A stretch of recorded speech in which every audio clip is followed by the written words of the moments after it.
Live. Live whenever. Just whenever.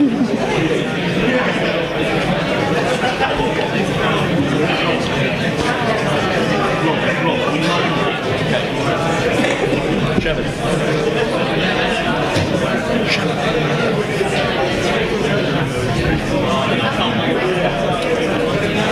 Okay, Ben.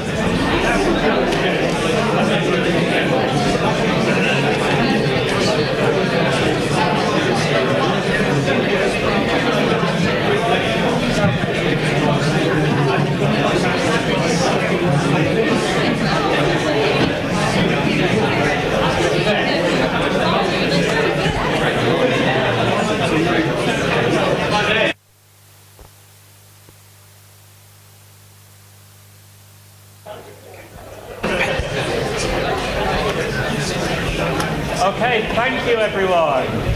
Thank you, right. Thank you all for being here. Good evening. I know it's a nice day and this perhaps isn't the most exciting thing to be doing when it's hot and nice outside, but who doesn't love a bit of politics on a sunny day? Welcome to the Warwick Politics Society hustings for the constituency of Coventry South. I'm Ben Newsham, I'm the president of the Politics Society. I'm here with Sasha, who is our vice president. So if you are registered to vote at the university and live in Arthurvik, Bluebell, Claycroft, Jack Martin, Roots, Toesill, Westwood or Whitefields, or if you live off campus in Coventry or Ilsden, Coventry South is your constituency. Therefore, this is a fantastic opportunity to put your questions to the people who want to represent you. So we only have 2 rules for questions. They must be civil and they must be addressed to all of the candidates. We have categorised tonight's event into 5 topics that are important to students. These topics are student issues and higher education, Brexit and immigration, the economy, health and social care, and the environment. We will give each candidate 1 minute to highlight their main policies concerning the issue, and then we will open the floor to audience questions within the same topic. Don't worry if your question doesn't fall into any of those topics. We will have a chance at the end for general questions on any of those topics or anything else you want to ask. So throughout the event, as you were giving us some of the highlights on Twitter, so you can get involved with the hashtag #WarwickGE to put your thoughts to the candidates. Thank you to everyone at RAW for recording these proceedings, and they will be available on YouTube after the event. So, joining us on the panel this evening, from the Conservative Party we have Michelle Lowe. Hello.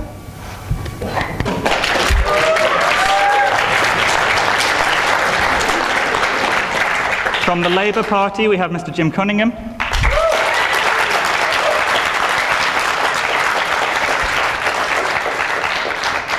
From the Liberal Democrats, Greg Judge.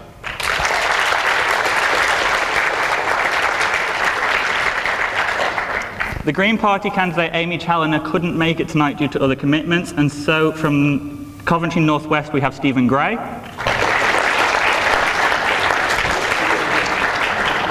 Ian Rogers, who is standing in Coventry South for UKIP, also couldn't make it, and so we have Avtar Taggar, who is standing in Coventry North East. Finally, Sandra Findlay is running an independent campaign in Coventry South. She was invited to place here, but she turned us down due to other commitments. Fantastic. Okay, so without further ado, we will now invite each candidate to make a 2-minute speech on why you should vote for them, beginning with the Conservative candidate, Michelle Lowe.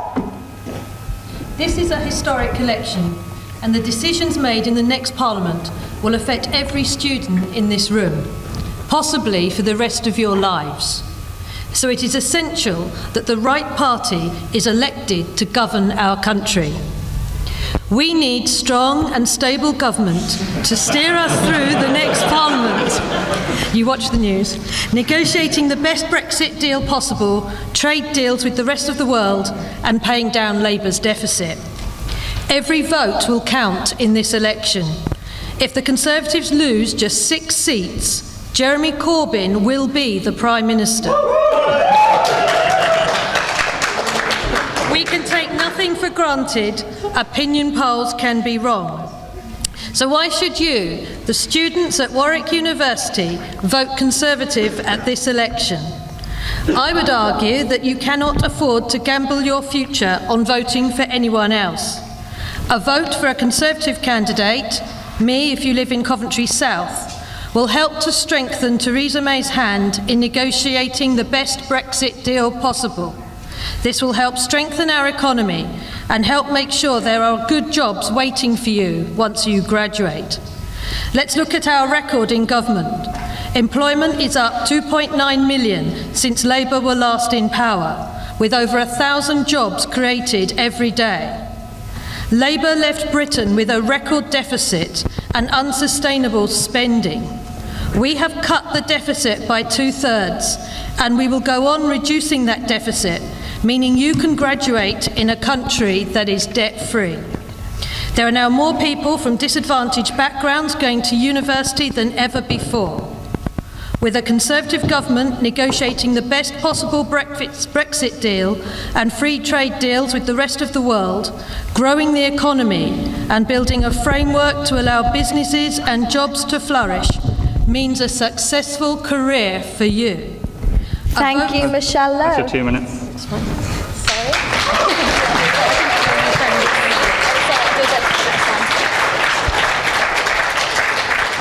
Thank you, and now we have Jim Cunningham from Labour Party. Can you hear me without the echo? Yeah. Since 2010 we have seen taxes increase, but wages fall. Home ownership is at its lowest levels for 30 years. There are the fewest affordable homes being built for over a quarter of a century. As students, you have faced your tuition fees raised to £9,000 and maintenance grants cuts and extortionate levels of interest in your payments. It has been said that this election is all about Brexit, but it's about much more. It can be a vote for the same, falling wages, the rich getting richer, our NHS is failing, our schools and social care are in crisis, or you can vote for change, vote for the Labour Party. A Labour Party who want to create a Britain that works for everyone. This is about more than just the issues you will face as students. It's about issues that will be with you as you go out into the world. Look for your first jobs, try to buy your first home, if you want to start a family, a good health and education service for your children, a police force that keeps you safe, a welfare system that supports you when you need it, and as you move through life, a social care system that is fair, that works for everyone and provides that care that you deserve. This is the kind of Britain Labour is striving to create. We achieved a lot during our last time in government, but we have still more work to do. We want to create a country that works for the many, not the few.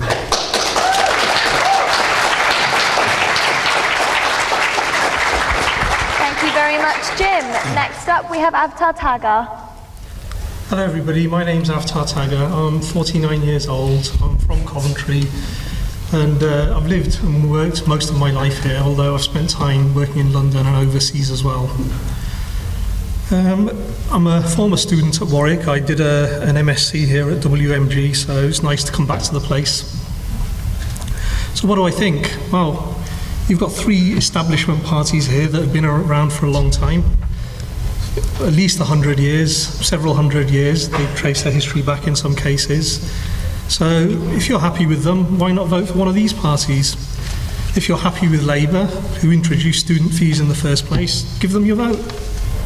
If you're happy with the Lib Dems, who promised to cut student fees and then trebled them to £9,000 with their friends in the original coalition of chaos, the Tories, give them your vote. If you're happy with the way that they've run and managed the economy, if you think they're doing a good job, fine, again, lend them your votes. You have Labour that managed to double the national debt in 13 years to 750 billion. The coalition of chaos went one better. They doubled the debt in 5 years to 1.5 trillion. If you think they're doing a good job, give them your vote.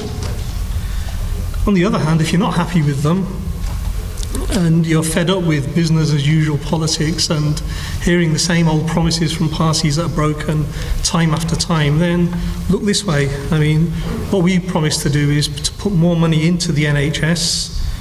We want to make Britain a more democratic and fairer society by introducing a proportional representation voting system where every single vote counts and not just a few votes in marginal constituencies. We want to invest more money in our security services to make Britain more secure. We want to have a fairer immigration system. And we want to put British culture first. Thank you. Sorry about that.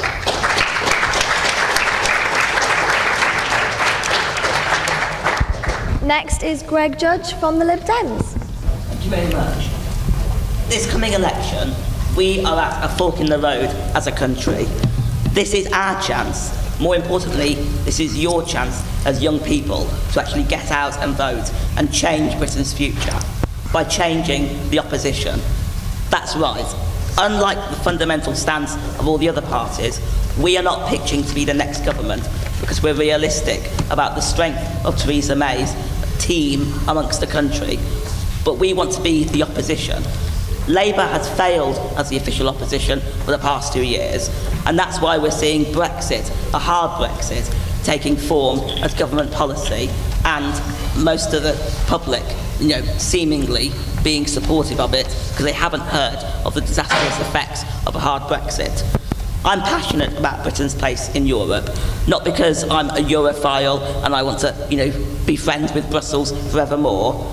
I'm passionate because in my day job, I work for a medical research charity, and I see the power of the single market and the customs union in facilitating collaboration and exchange of ideas and scientific data amongst researchers, and that helps the people I work for, cancer patients.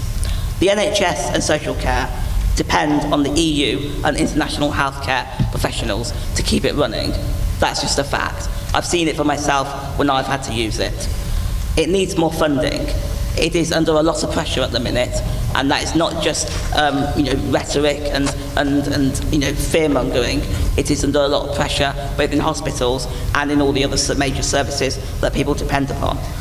I'm a Liberal Democrat, and at this election I'm standing for the values I believe in: openness, tolerance and unity. Any unchecked government, be it Tory or another form of government, is bad for democracy and bad for Britain. Please vote for the Liberal Democrats.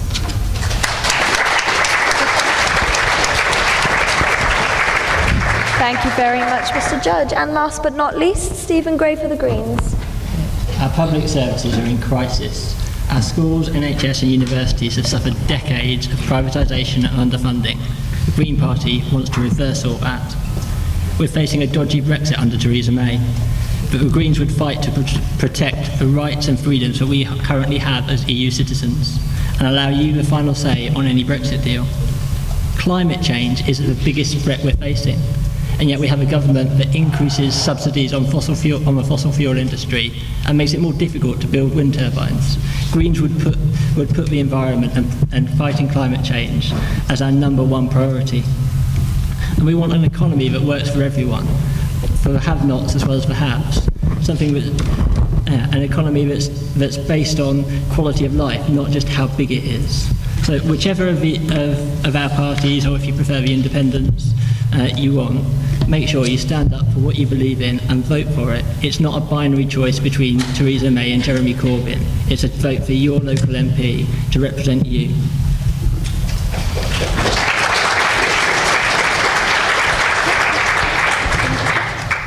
Fantastic. Thank you very much to all the candidates. We will move on to our first section.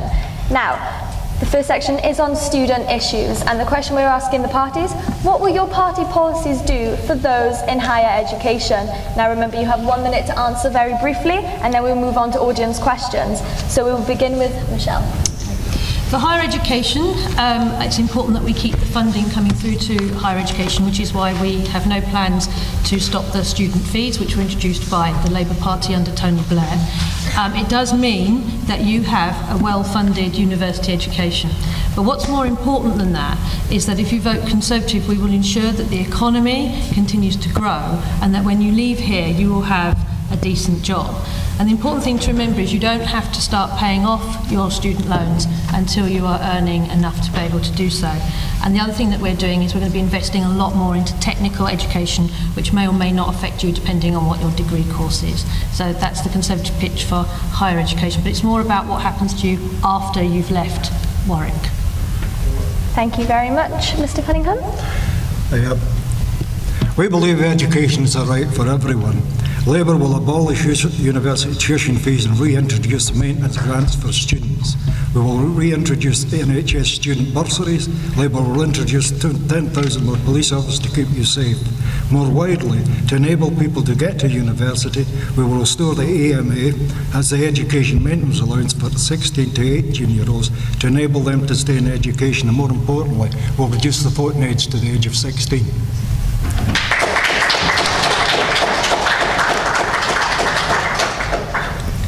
Mr. Taggar?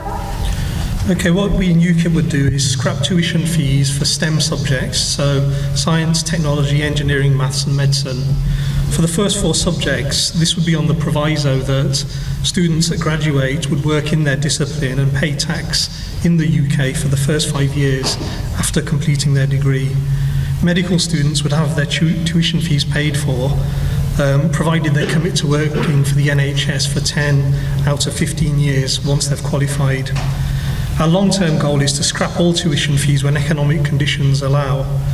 We will immediately restore maintenance grants to the poorest students. Also, once we have left the EU, we will stop student loans for EU students because repayment rates are low and 10,000 students owe Britain £89 million. That's offering. Thank you. Thank you very much. Mr. Judge? Yes. When it comes to what we can offer as a party to young people, both in higher education and in other aspects of work and study, a young person's bus discount card, which gives 2/3 discount on travel, is one of our flagship policies. That can help both in terms of getting to university to study or for work. Mental health is a significant area that needs more investment, and as a party we want to see no young person wait more than 2 weeks for treatment if they are suffering from a psychotic episode. We also want to explore the Australian Headspace model, whereby having dependent centres in different regions for young people to go and seek help and support and counselling.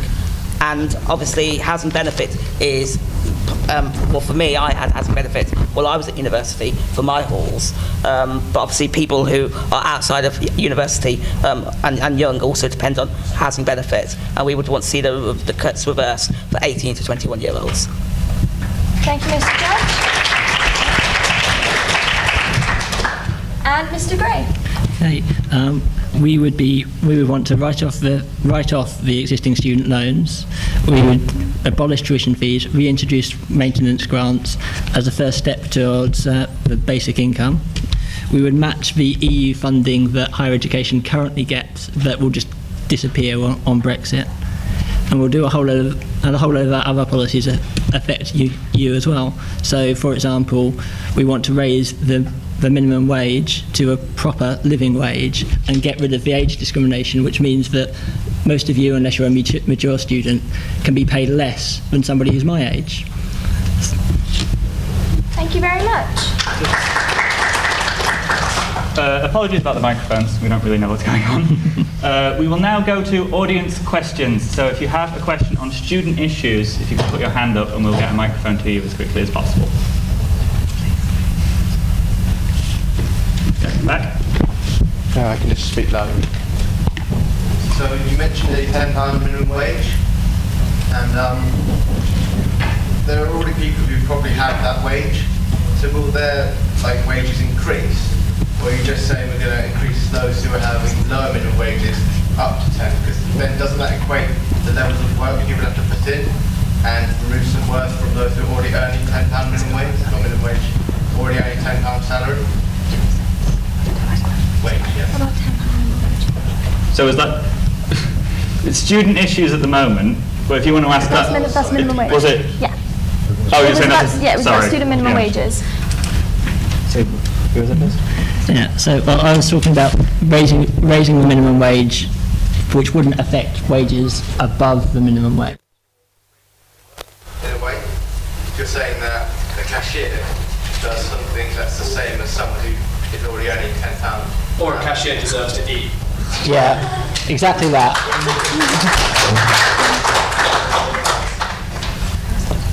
Okay. Any other questions? Liam? Just wait. We'll do it without the microphone layout, sorry. It's fine. Hey everyone. So I'm going to be the next education officer at the SU.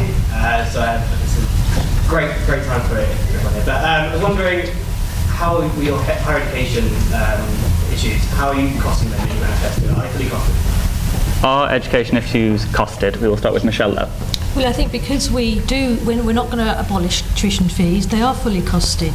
But I would question those that are going to abolish them as how they're going to be fully costed, particularly when we've got a deficit that needs paying down as well. So although it's not what you want to hear, sometimes you've got to face reality, and we can only do what we can do with the budgets that we've got.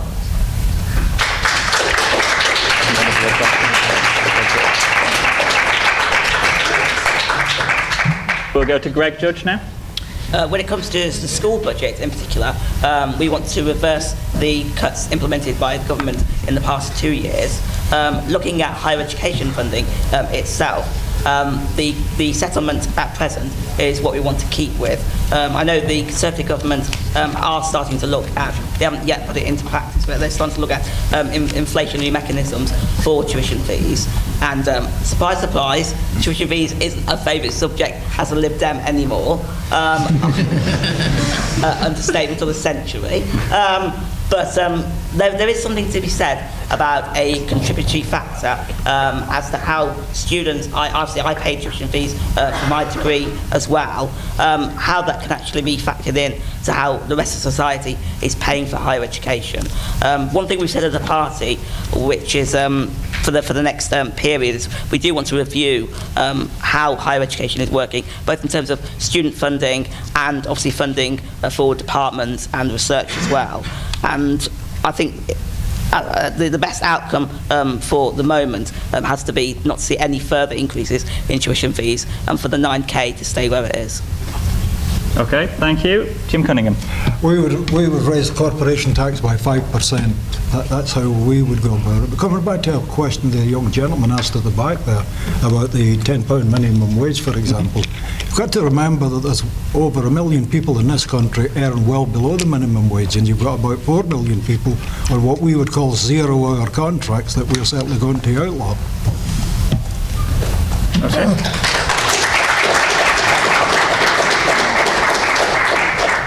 Avtar Taggar. Our 2015 manifesto was fully costed and independently verified by an independent organisation. Our 2017 manifesto was only released a few hours ago, and I must admit I've not read every single last page yet, but from what I understand that's fully costed as well, so I don't think there'd be any issues with funding that. And the fact that we want to scrap tuition fees on critical subjects like the STEMs, science, technology, engineering, maths, the payback would be that the students that take those degrees work and pay taxes in the UK for a number of years afterwards, so the government would recoup the money and the economy would benefit. Okay, and Stephen Gray. Oh, sorry. The tax gap, which is the gap between the amount of tax that is owed by the rich and the big business, is £120 billion, which is more than the amount of the deficit. One of our first priorities, if we got into government, would be a tax dodging bill to crack down on that. You wouldn't get all of it back. You could probably get about half. And then we also want to raise taxes on the richest, introducing a wealth tax, increasing corporation tax for big business but not for small business. So our 2015 manifesto was fully costed. In 2017 we're going with something we're calling a green guarantee, which is more of an update to that, which I think is also costed. Okay, thank you. Yeah, there's a question at the front. You just go for it, yeah. Right, I'm sorry, I know this isn't the Labour manifesto, but to all the parties as well. Can your party guarantee that if it comes to power, that no matter what the results of the Brexit negotiations are, you will protect the right to stay of students no matter where they're from? Okay, we will start with Jim Cunningham. Yes, we would protect the right students to stay. And a very important thing, actually, when you look at immigration figures, I've never understood why students have been included in them from overseas. Because overseas student contributes something like 27 billion to the economy of this country.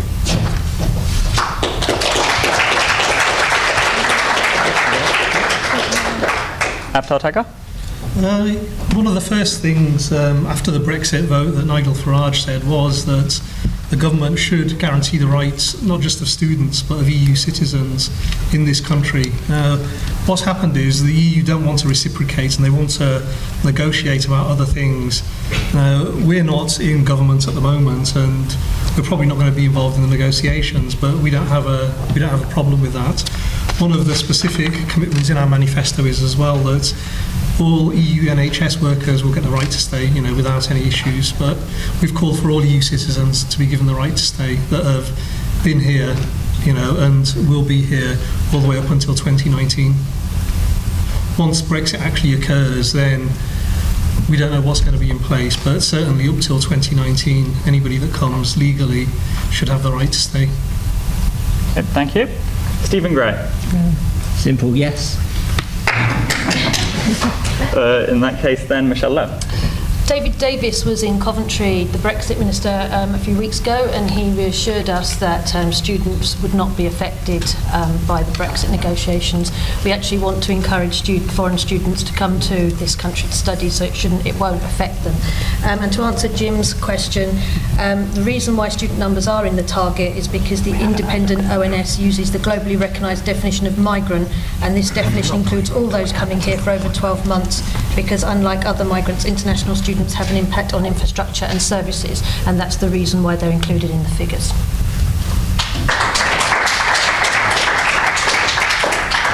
And Greg Judge. As part of the Liberal Democrat plan to fight the hard Brexit, one of our key priorities is to cancel out this uncertainty that is affecting EU families and people living in the UK, both supporting our NHS and studying in our universities. I've working with researchers right now from Italy and France who, they're working on brain tumour research, things to help people, and they're under a lot of pressure as to, how long their funding can continue, come from Horizon 2020, what's the impact on their family. They have kids in primary school here. Some people are leaving the country, having to look at other opportunities, more sustainable, work for themselves. When it comes to actual immigration figures, we would take students out of them straight away. It is ridiculous when you have people coming here, giving a cost benefit, a positive contribution to the UK economy. You're then going to add them to some sort of, mysterious threshold that you want to keep immigration down to the, tens of thousands. So we would stop that straight away.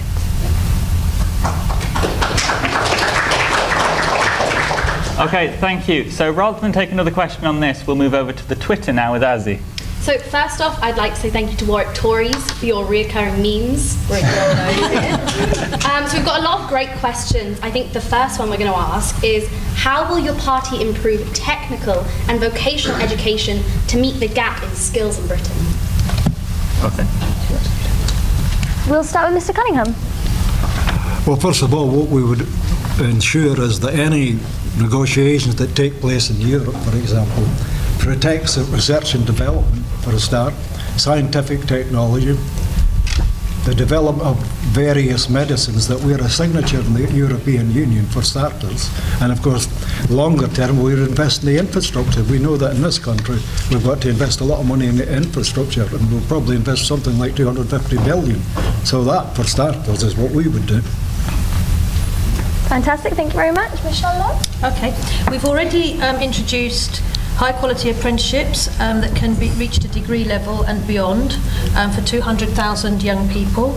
But we want to start by replacing the 13,000 technical qualifications we have with new qualifications known as T-levels. We want to invest in further education colleges to make sure they have world-class equipment and facilities, and we will establish new institutes of technology backed by leading employers and linked to leading universities. So technical education is a big focus for the Conservatives in the next Parliament.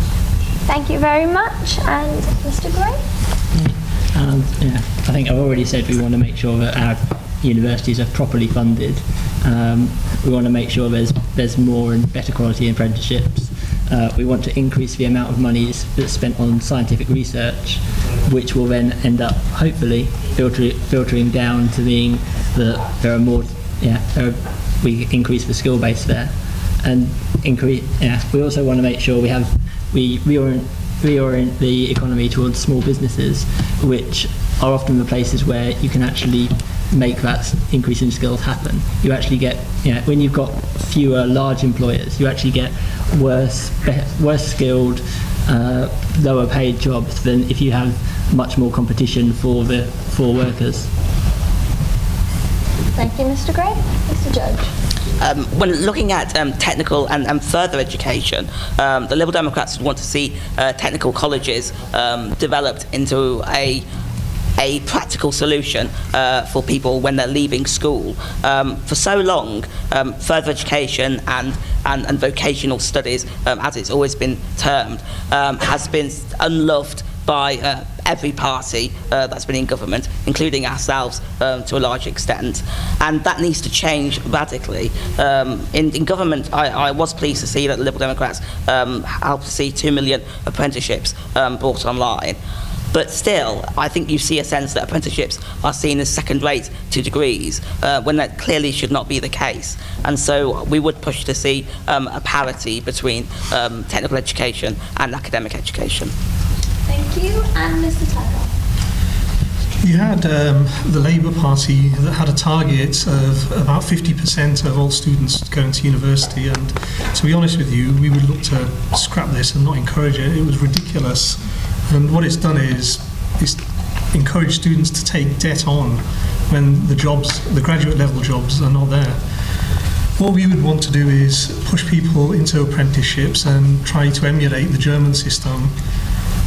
One of the other things with the universities is that you have some university courses that students attend, yet 2 years, 3 years, 5 years, large numbers of the students that did that particular course are not working in their field. So we would look to reduce funding for those sorts of degrees and increase funding in other areas where it's needed in the economy.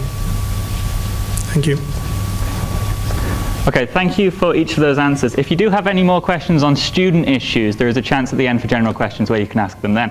But for the time being, we'll move on to our next section, which is on Brexit and immigration. So our general question, which I remind the candidates have 1 minute each to answer, is what will your party's approach to Brexit be? And we will begin with Greg Judge. The OBR has forecast that the government's choice of a hard Brexit will cost the UK government $200 billion by 2020 and potentially more to the UK economy as a whole. The Liberal Democrats exist at this election to stop a hard Brexit. We want to put the final deal into the hands of British voters and not just to have an idea be selected as a referendum choice.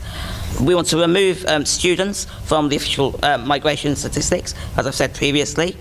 We want to reinstate post-study work visas for graduates in STEM subjects, so enabling people, the best talent to stay in the UK, developing, their ideas and innovation here. Ultimately, we want to stay in the single market because it ensures free movement of goods, capital, services and people. It essentially brings jobs and growth to the UK. Okay, thank you. Jim Cunningham. Oh, sorry. I always want to start is a fair immigration policy, because that's one of the questions you were asking. We certainly want to retain the benefit of the single market customs union negotiating priorities. We need to ensure a good working relationship with the EU. We will guarantee the rights of EU nationals living in the UK. We will not let negotiations break down to the point of no deal. We will drop the Great Repeal Bill. It will be replaced by an EU Rights Protection Bill, and Parliament will have its final say that Theresa May for long enough tried to deny us that, and we will scrap unrealistic targets on immigration. Thank you, Mr. Cunningham. Avtar Taggar. The 6 key tests to ensure that the Brexit delivered is the one that people voted for. Firstly, legal. There should be supremacy of UK law over EU law without restriction, and no jurisdiction for EU courts over the UK and its citizens. In the area of migration, the UK must have full control over immigration and asylum policies, as well as full border controls. There'd be no free movement from the EU, and we would be free to set our own migration targets. Maritime, we would have full UK maritime sovereignty restored, so full control of our exclusive economic zone of 200 miles water or halfway to neighbouring countries. In terms of trade, we would look at taking our seat on the World Trade Organization to sign trade deals. So it's 10 seconds. We leave the EU single market and customs union. Okay, thank you. And we will now go to Stephen Gray. Okay, well, we don't want Theresa May's kind of dodgy deal that's something Delboy would be proud of. We want to make sure that EU citizens who are already here have all their rights maintained. We want to make sure that British citizens don't lose any of the rights and protections that EU law currently gives us. We want to make sure that we retain, we stay in the single market. It doesn't matter about you might hear people talk about tariffs. That's not the big issue. The big issue with that is about all the invisible barriers to trade, the things that we will have to prove that we meet the EU regulations if we want to export to that market. And Thank you. And Michelle Lowe. Okay. I think the terms hard Brexit and soft Brexit are a bit. They're not that great, because the point with a soft Brexit of staying in the common market or the single market is that we cannot stay in the single market and not have free movement. And it's just not possible. So what we need is a bespoke and unique Brexit deal to Britain, something along the lines of Canada Plus, that will have certainty and clarity. It will mean we control our laws. It means that we will maintain the common travel area with Ireland. We'll take control of immigration. We'll try to guarantee the rights of EU nationals in Britain and British nationals in the EU. We'll protect workers' rights. We want to have free trade and frictionless trade with our European markets. That's particularly important in Coventry, which is a manufacturing city. We want to have new trade agreements with other countries. We want Britain to be the best place for science and innovation, and we want to cooperate in the fight against crime and terrorism. Thank you. We will now go to audience questions on Brexit and immigration. So does anyone have a question? Yep, gentleman here. And so, George, in your opinion, should there be a second referendum on the terms of the Brexit deal? Should there be a second referendum? Jim Cunningham. Well, I think, first of all, we've got to wait and see what the negotiations yield, and it's at that point you make a judgment whether you accept it or do something different. And at the same time, as I mentioned earlier, Parliament at the end of the day will vote on it, and it depends on what's been put through Parliament. We don't know what's been negotiated yet before you can come to a judgment on that. Okay, Mr. Taggar. We had a referendum in 1975 when we joined. We had a referendum last year. If there's going to be another referendum, we should wait another 43 years. It's only fair. Thank you, Mr. Taggar. Stephen Gray. The referendum was only carried by 52%, and if you take 10 Leave voters at random and ask them what they thought they were voting for, you'll get 10 completely different answers. So yes, we do need the democratic decision on the final deal. From what it's looking like, pretty much every other EU country will have at least their parliament vote on the deal. So we should make sure that the deal is democratic at our side as well. Thank you. Michelle Lowe. No, there'll be no second referendum if there's a Conservative government. We've had a referendum, we've agreed to leave the European Union, and we will leave the European Union with the best deal that we can negotiate. And then Parliament will make a decision on that through your elected representatives. And finally, Greg Judge. Last June, we voted on an idea, not the detail. That's why the day after, one of the biggest searches on Google was, what does Brexit mean? Looking at where we are right now, we have a Prime Minister who on Monday, flip-flopped over social care, over the tiniest bit of media pressure, and looking at voters, with the canvassing data from the previous weekend. It does not, not comforting to me to see someone who suggests she is strong and stable, capitulate over the tiniest bit of pressure. We're looking right now at negotiations with 27 other members for the next 4 years, and I really do worry about what the end result is going to look like. And so that's why the Liberal Democrats think it is only sensible for, now we've agreed what the idea is going to be, the voters, the British people need to decide on the detail. Is it a good deal for Britain, or should we remain in the EU? Thank you, Mr. Judge. Okay, another question on Brexit and immigration? RAW? Given the fact that a clear majority of people in Coventry voted to leave the European Union last year, how will your personal views on Brexit represent the majority of people in Coventry? Okay, Mr. Taggar?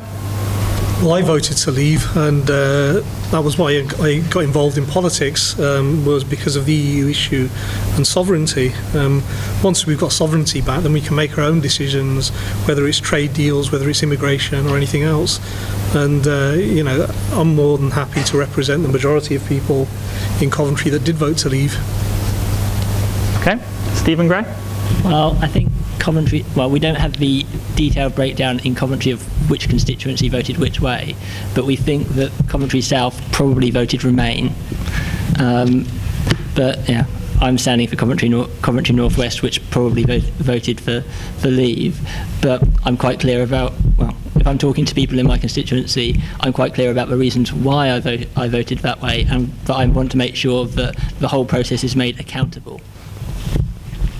I voted to leave the European Union, but my husband voted to remain, so we had some very interesting discussions at home.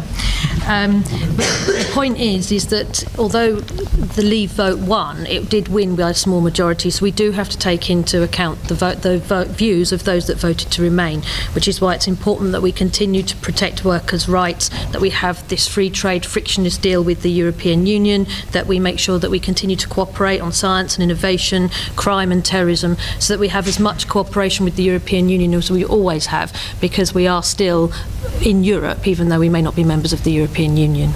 Thank you. Greg Judge.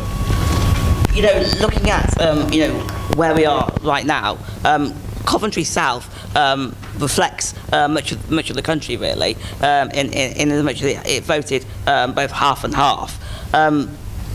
You know, thinking about, you know, what people voted for, they didn't really vote to leave the EU as an idea, because the awareness amongst Britain is so poor of what the EU does. They voted for, you know, some sort of concept of sovereignty and freedom. And I think we need to have that conversation again, about what it actually means for Britain, because the public vote in terms of their priorities, that the NHS is still the #1 issue, and for Brexit, the NHS only has a lot of suffering to do. Yeah. Mr. Cunningham? Yeah. Well, we've accepted the outcome of the referendum. So from that perspective, we've accepted the outcome of the referendum, and that's why we want to get the best deal possible for the people of Britain, as I answered earlier, in actual fact. Okay, thank you. We will take another question from the audience. Sorry. You choose. You could do it. The guy in the checkered shirt? Yeah. Yep. Yeah. I believe during the EU referendum last year, the Vote Leave campaign actually said that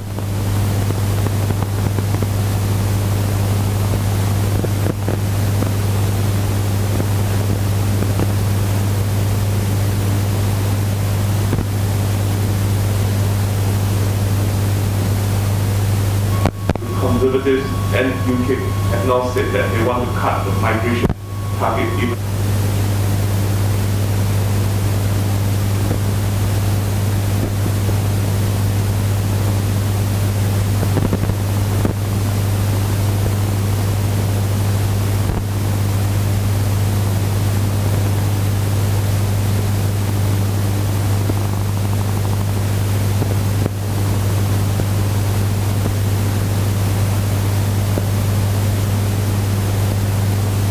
Okay, we will start with Stephen Gray. I was hoping you wouldn't say that. Yeah, well, I think one of the first thing I thought of when you asked that question was that Theresa May, when she was Home Secretary and in charge of non-EU immigration, said she would reduce it. She didn't, so you can't really trust what she says on that particular issue, because her record in office is that she doesn't carry through on those particular promises. But yeah, for Greens, I think we would want to make sure that that non-EU citizens get a fair deal, EU citizens get a fair deal.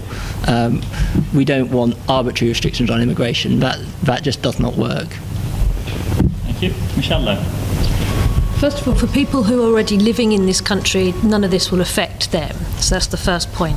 But the second point is it does make it fair, because as members of the European Union with free movement, anybody who lives in the European Union can come and live here as freely as they want, and people from outside the European Union can't. So by having restrictions on everybody, it does make the rest of the world and EU citizens being treated exactly the same. But for those who are already here, it will have no impact on them. So this is just for future people. Okay, Mr. Judge? Sorry, I couldn't lip read your question. Do you want to say it again briefly, the question? So what I said was that during the referendum last year, Vote Leave actually said that for Commonwealth citizens who voted Leave, that they should be, in theory, expected to be treated equally, unlike right now, whereby immigration is prioritized towards EU citizens over non-EU citizens. But now what we've seen now is that the migration target looks set to fall further, and this is going to pose problems, especially for Commonwealth citizens like myself who want to work and contribute to the British society. So what are your views on that? Yeah, I mean, recently what we've been seeing is there's been a push that the government has been saying that we don't need EU citizens. We can have an Atlantic alliance or Commonwealth cooperation and bring in immigrants and friends of the Commonwealth through that means. I think our strength as a nation is being able to have good relations with both Commonwealth countries and the European Union, and so I wouldn't want to see any negative restrictions on anyone coming to work here and to live here with any right to do so. Well, I don't think we would survive, would we, without the 50,000 people that work in the National Health Service that come here from abroad. When I think an immigration policy, leaving aside people who have come here to seek asylum to one side for a moment, it's got to be based on the needs of the economy as well. So from that perspective, you've got to have a realistic immigration policy, and I'm afraid that targets, if you're going to have targets, can only be based on the needs of the economy, not some whimsy figure you draw out there sitting in a Home Office. Okay, Mr. Taggar. What we currently have at the moment is an unfair and a biased system. If you're from an EU country, you've got a criminal record, you can't speak the language, you don't have any skills, you have more right to come to this country than a doctor from India, an engineer from Nigeria, or a businessman from China. What we're proposing is an equal playing field for everybody. So as long as you've got the skills that this country needs and wants, there shouldn't be an issue.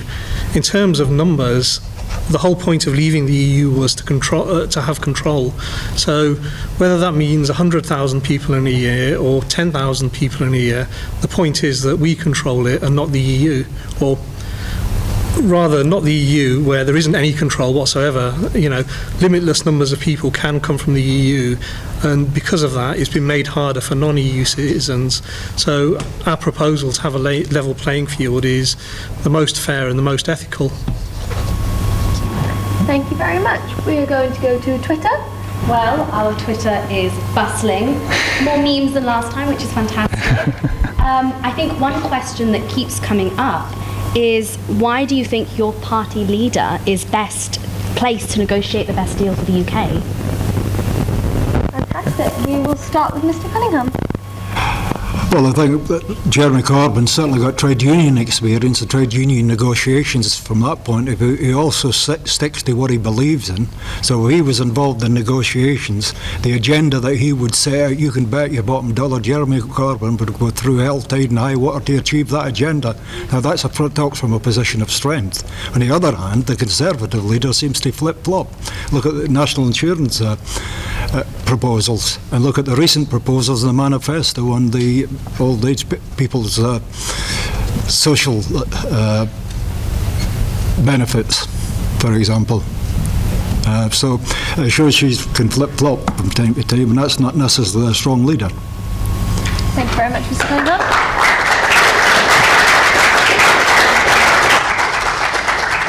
We will go to Mr. Taggar. Our leader, Paul Nuttall, is an MEP, a member of the European Parliament in Brussels and Strasbourg as well, because they have two parliaments. So Paul and UKIP MEPs have lots of experience of dealing with the EU. We know what goes on inside the EU, and we've done our best to campaign and get us out of the EU because of the waste and the lack of sovereignty and the lack of democracy in that organisation. So having hands-on experience, I think, qualifies Paul to deal with the EU or certainly play a role in any negotiations. Thank you. Mr. Judge? I think Tim Farron and Nick Clegg and the Liberal Democrat team will do an excellent job in negotiating Brexit. Unlike UKIP, that hardly attend any European Union Parliament meetings, or the Conservative Party that have moved into a right-wing grouping, we've spent the last 10, 20 years or so developing really good relations with our European partners. We're not friends as in they're going to just walk all over us and they think we can just give them whatever they want. We have a responsible relationship, understanding what we can offer as a member state and what the European Union offers to all of its member states. And I think whether it's through the Association of Liberal Democrats, European Union, or working from Westminster, I think Liberal Democrats are probably one of the better parties to work out a Brexit deal. Thank you very much. Sasha? Theresa May was the longest-serving Home Secretary of the 20th century. She has lots of experience with negotiating both within the EU, with other countries, and of government. She's an experienced negotiator of the party leaders. She is the most experienced in government. Thank you very much. And Mr. Gray? We've got two leaders. I think Caroline Lucas spent 10 years in the European Parliament, and unlike Paul Nuttall, she actually engaged with the process and got EU laws changed from the inside. And now she's an MP. She knows our system from the inside of being in Parliament. So she's got an experience and perspective that the other leaders don't really have. Thank you very much. Okay, thank you to all the candidates for your answers.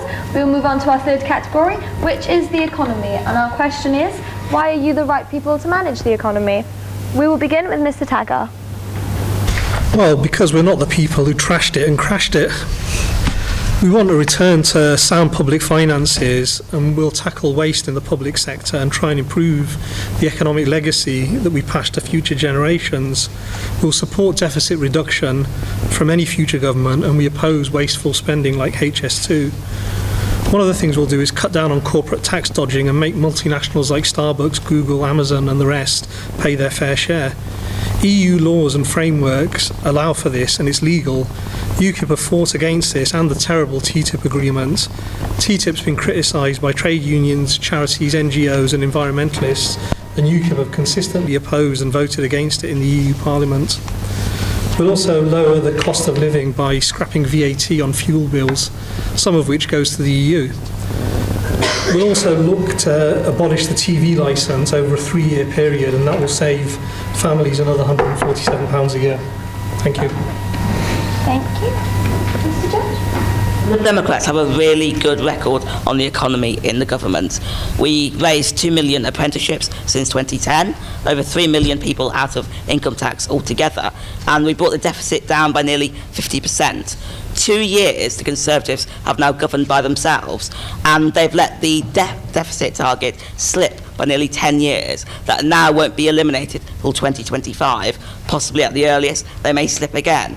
The Liberal Democrats will eliminate the day-to-day spending deficit by 2020, and then we can concentrate on bringing in borrowing to support capital spending. Construction of £5 billion initial capital for a new British housing and infrastructure development bank. We developed the Green Investment Bank in the coalition, which the Conservatives have now taken away, and we want to protect the science budget, because innovation is what's going to take Britain forward. Thank you very much. Mr. Beck? These other parties, their main aim with the economy is just to make it bigger.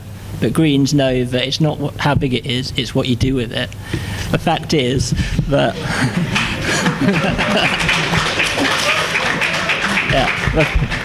The fact is that for a rich world economy like ours, what matters to human well-being is how equal an economy is, not how big it is or how fast it grows.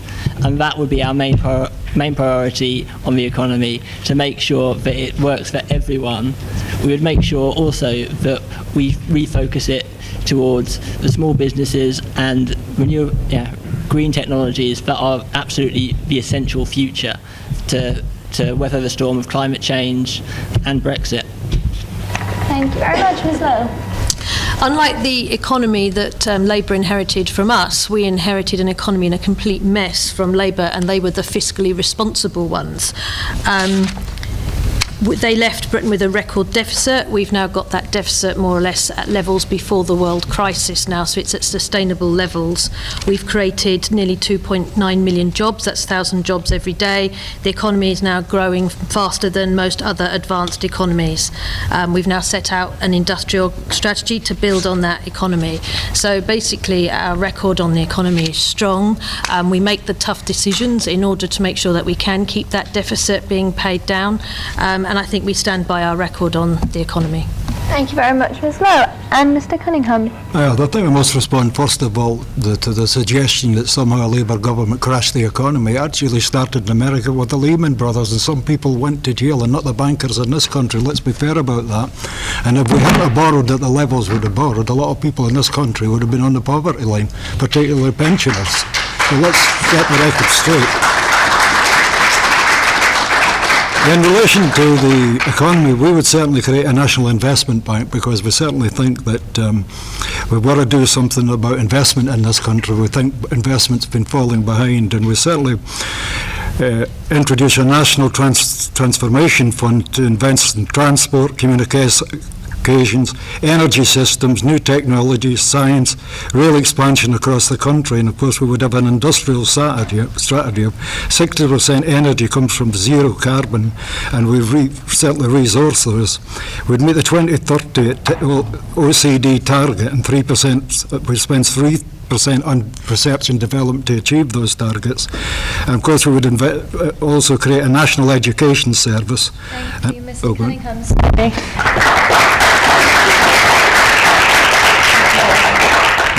Okay, and now we are open to audience questions. Yes, gentleman at the front. Sorry, we've been told by everyone that needs to use a microphone because they can't pick up the question. Oh, okay. So just wait a second while we get the microphone to you. I'm going to pick a more good person. Hello. We've had a lost decade of wage growth, and now most families that are in poverty are also in work. So what are you going to do to make work pay?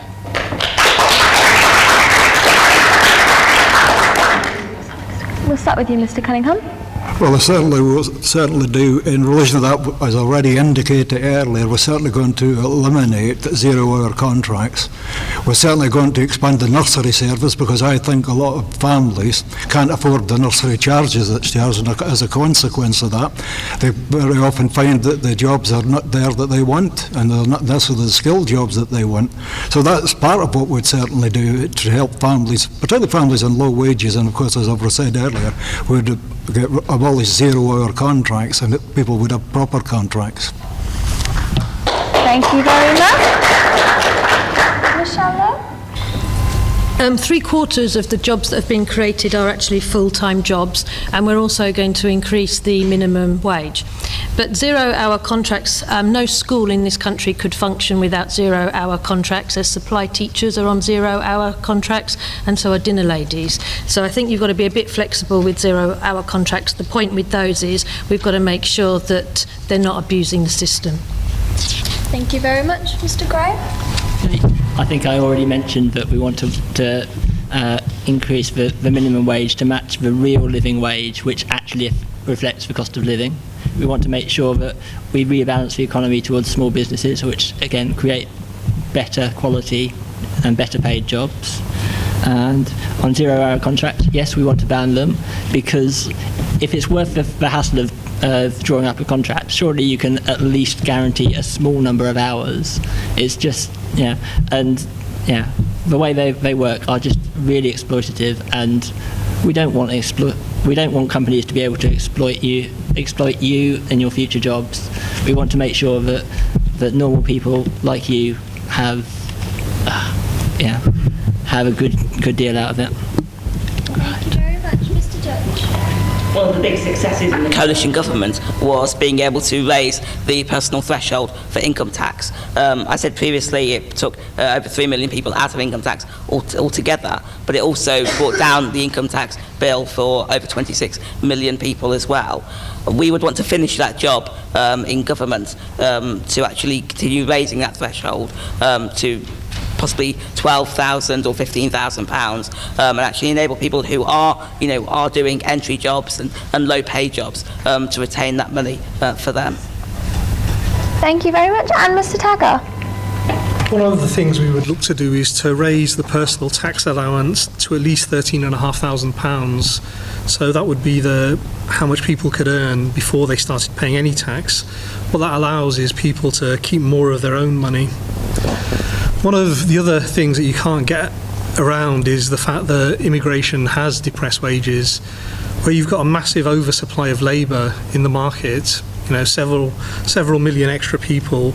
What that means is that the minimum wage has become the maximum wage for a lot of people. Once we leave the EU and we have control over our borders, we can then decide how many people come in, and unfortunately for companies, they will have to pay more money to people, if they want to attract people. That massive oversupply of labour in the market will not be there. Thank you very much. Any more questions? Let Leo. You choose, Leo.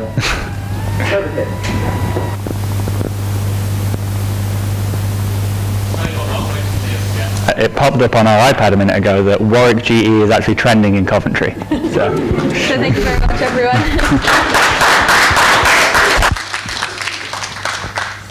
I'm curious what the candidates' thoughts on the National Audit Office report that came out last year about the DWP's attempts to lower disability payments and the assessment schemes, what their thoughts on that is. The report, in case anyone didn't read it, said that the Tory government is currently subsidising companies for £200 million more a year than they're actually saving in cuts, that only 50% of people on these programmes, the medical professionals assessing disabled people, only about 50% of them have any medical training, and actually that we're paying, as taxpayers or as members of this country, £50 million a year to pay for lawsuits filed against these companies like Maximus with a history of fraud. I just want the candidates kind of say what they think about that, and also the moral questions behind disability benefit cuts.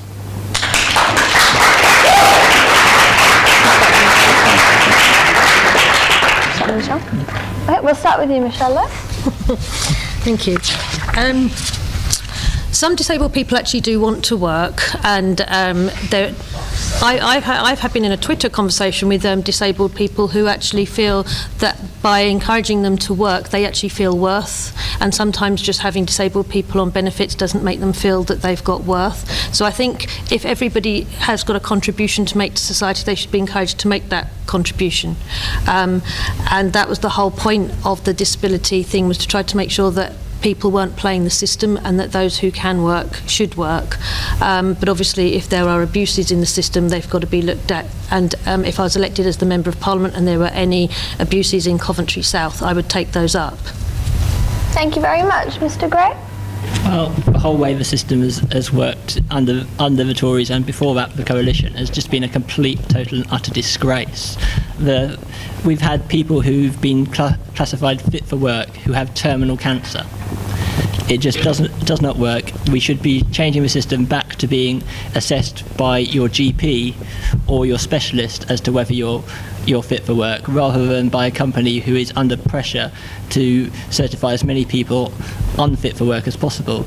About the majority of cases that go to appeal end up being found that the person was not actually fit for work in the first place. But so many people don't even want to take it that far because of just how bad that whole system makes them. Thank you very much. Mr. Judge?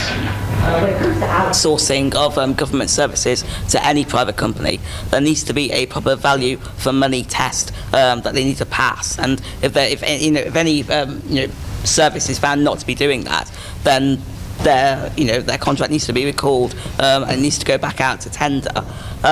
looking at disability assessments, in particular, I've spoken to people directly, with spinal cord injury, same as myself, who they've gone for assessment and they've been denied, and then they've gone back for, appeal, and, very, very quickly within the tribunal, they've had it overturned. So clearly the system is not working. During the coalition government period, I was involved in some of the review process, looking at the Harrington report for WCA, and there are some bits which are working, but there are quite a lot of bits which aren't, and so there needs to be a proper review of this. And I think as a contingency plan, anyone who is, feeling they've, not had their say and they need to have an appeal heard, there shouldn't be a wait time in between the appeal. They should continue to receive benefits up to the point where they can, talk to experts and have their say. And there's other fundamental things as well. You have assessments where, wheelchair users can't get into the assessment centre because the lift isn't working or it's not accessible. And so there's a myriad of issues. But in terms of assessment as a principle, I do actually support that, because I think you need to have, you need to have an arbiter, a fair one, which can determine what level of support you need. And there's also been cases, sorry to go on, Chair, but there's also been cases whereby people have been on DLA for decades and they've never had any contact with public services, and they've actually gone for an assessment and they've been found they actually need more support, not less, and so they've actually received more support, both monetary support and professional help, where otherwise they wouldn't have received any of that. Thank you very much, Mr. Judge. Mr. Taggar. I must admit, I haven't read the report, but I'll agree with you that where you need a trained medical professional, preferably the person's GP, to do the assessment, rather than somebody from a company like Capita that is under pressure to meet targets and just to sign off as many people as possible that they're fit to work. But it sort of comes back again to, we've got a system which is a bit, I would say, rotten. It's a type of crony capitalism at the moment, where you have companies like banks that privatise profits when they're successful and then they're bailed out by the taxpayer when they're not. Likewise, in other industries, you've got companies like Amazon that are dodging taxes, paying minimum wage, relying on the taxpayer to subsidise people with in-work benefits like tax credits, yet they pay next to nothing when it comes to corporation tax. So the whole system needs to be looked at. Thank you. Is that everything? Sorry, just we were. Is everything okay? Yeah. Thumbs up from Rob? Yeah. Sorry about that, Mr. Cunningham. Can you hear me? Can everyone hear Mr. Can you hear Cunningham? me? Yeah. Well, we've already said we're going to review the system. Let's be perfectly clear about that. And I mean, I had one particular case when going back, I think it was last October time, where a whole family couldn't get any benefits, right, for about 2 months. And round about Christmas time, we eventually got them the benefits. Now, eventually, when I raised in the House of Commons in January, it took the government about 7 months to sack the company. And it all came about because an individual appeared in Victoria Devonshire show complaining about it. So, that's a pretty tough regime, and I've took the view, and I've said it in the House of Commons, that's the sort of thing that should be in-house, not sent out to private companies to deal with, because governments tend to give private companies targets. So I think we're going to review it, and we're certainly going to review PIPs, for example. I know a lot of people who have difficulties getting PIPs. That's known as the Personal Independence Allowance, and also there's a waiting period of about 6 weeks. That's a scandal when people are desperate for money. You can't go on like that. And that's why we've got a lot of food banks in this town. About 18,000 people now are using them. So we should be doing something about this social security benefit issue, and particularly with people who have got mental disabilities. That's got to be looked at, and we're going to look at it in a more humane way. Thank you very much. Okay, thank you for that. I know there are more questions on the economy, but remember there's a chance at the end. We'll try and get through all our big issues first. But before that, we'll go over to the Twitter. So we are having a lot of debate on Twitter currently about the worldwide economic crash. So our Warwick Tories are claiming it's certain individuals. our Labour Party is claiming it's others. So what do our candidates have to say about that? Okay, we will start with Michelle. Okay, when the world crash happened, the country was already running at a deficit, and other countries that weren't running at a deficit when the world crash happened were able to weather the storm better. As George Osborne used to say, we didn't fix the roof when the sun was shining. You probably remember that phrase. So I would say that at the height of our economic cycle, if we'd been running a surplus, we would have weathered that better. So obviously the world crash impacted on the economy, but we should have been in a much stronger position to have weathered that storm than we were, and that was due to Labour mismanagement of the economy. Mr. Cunningham? Well, we remember that John Major crashed the economy with interest rates at about 18% to 22%. I can remember that well. So if we want to talk about who crashed the economy, let's get real. It was a worldwide event, and the whole system in this country could have collapsed if the then Labour government hadn't taken the action it took. And with AAA rating, our borrowing collateral was very good. Look at America. If George Bush, a Conservative president, by the way, that the crash happened under him, Obama didn't run around America blaming George Bush. And incidentally, when Obama took over, he bailed out the motor car industry. We had to really cash the banks, for want of a better term. In other words, we had to get the banks to print money to bail the economy out. And yet the bankers got away with George Osborne's punitive, what was it, $2 billion levy. So when we talk about who crashed the economy, it started in America with Lehman Brothers. Most experts will tell you that. Thank you.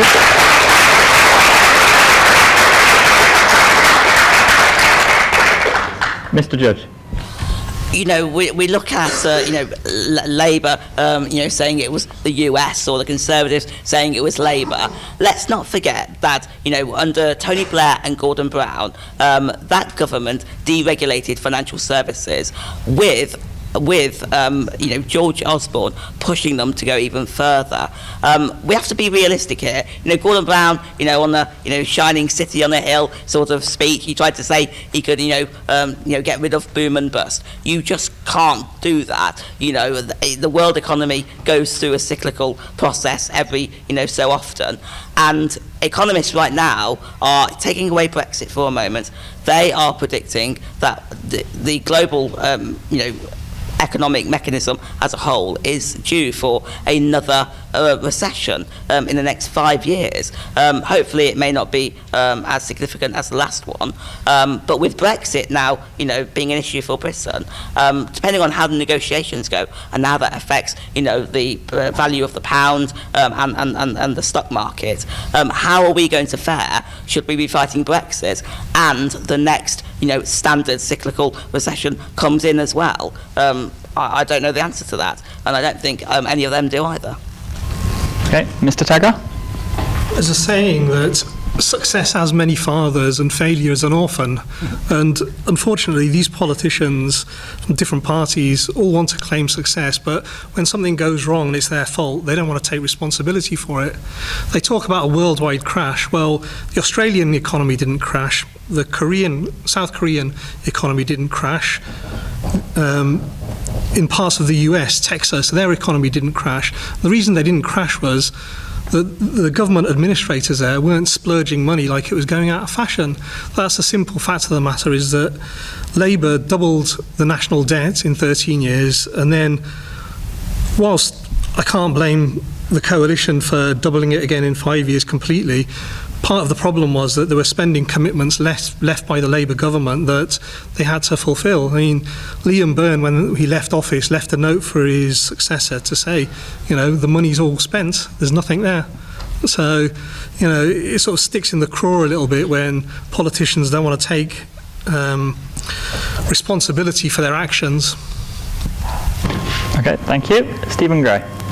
Well, what caused the crash was unregulated banks taking advantage of the lack of regulation. But probably what's the more important thing is how we responded to that. And actually, if you look at the countries that responded to it in the same way as the Tories and the coalition did, of making big cuts to the public sectors, those countries didn't do as well as the countries that kept on their public spending commitments, kept up their public services. Okay, thank you. We will move on from the economy now and move on to our next section, which is health and social care. So our question for all the candidates to answer in 1 minute is, what are your most important policies for improving health and social care? We will begin with Mr. Cunningham. Well, we've already said we'll spend 30 billion over the next 10 years on the health service, and we'll amalgamate the health service with social care, because social care has been underfunded now for a long time, and for a start we'll spend 6 billion to try, between 6 billion and 8 billion, to try and sort the situation out with social care. But in the first year we'll probably spend over $1 billion to get the thing rolling. Okay, thank you. Michelle Lowe.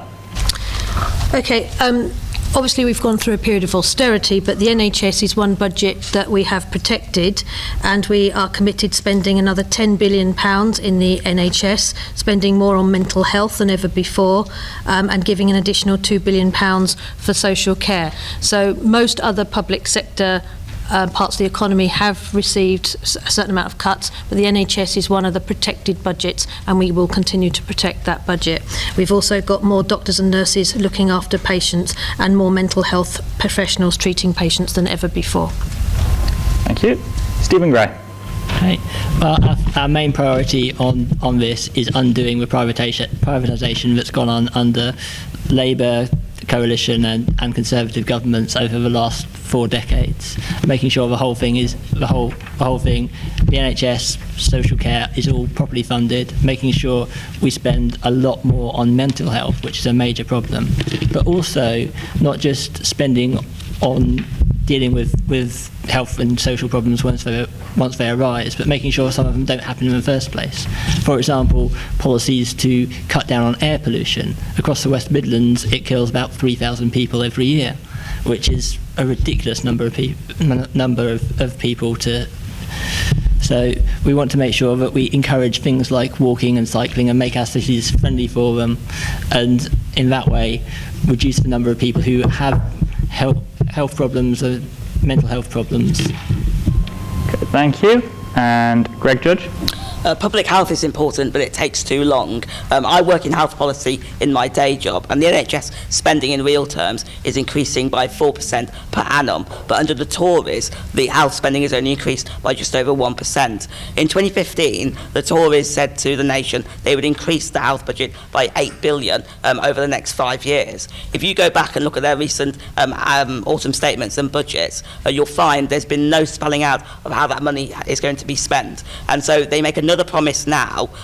Is it real money? Where's it going to be spent? Yet again, another uncosted manifesto. The Liberal Democrats' flagship policy, not just in health, but across the whole of the manifesto for this election, is a penny in the pound on income tax. That actually brings an immediate, once you obviously bring in the revenue, £6 billion over this Parliament that can go into health and social care, and that's 10.3 million for social care in Coventry. Thank you. And finally, Mr. Taggar. We'll provide additional funds to NHS England, 9 billion a year by 2021-22, and 2 billion for social care. The money is going to come from the foreign aid budget, which will be reduced from 0.7% GDP to 0.2% GDP, in line with other countries like the United States. We'll also increase medical school places for doctors from 7,500 to 10,000, and increase the number of nurse training places and reinstate bursaries to cover nursing, midwifery and other associated medical professions. We'll also guarantee the rights of EU nationals working in the NHS regardless of what the EU decides in respect of British citizens. We'll scrap hospital parking charges as per our 2015 manifesto, which is a wicked tax on the sick, and it's been adopted by the Labour Party, I believe, as well. And we will also integrate health. The manifesto come out first. We had it in 2015, Jim. And finally, we'll integrate health and social care. The problems caused by having them disconnected, such as bed blocking, won't be resolved until they are. Okay, thank you. We'll now move to an audience question on the issue of health and social care. So if anyone has a quick... Yeah, there.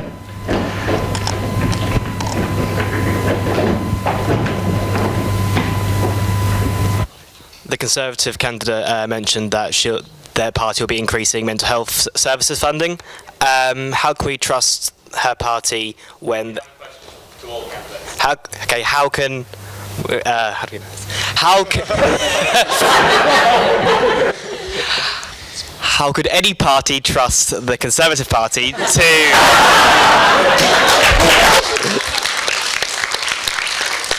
to increase funding when they have saw drastic cuts and closures of services around in the health services? Have you proven we can trust you on health and social care issues? Would you? Michelle Lowe. Okay. I mean, lots of areas of public services have taken severe cuts. I mean, local government has taken quite severe cuts, and various other ones have, but the NHS hasn't.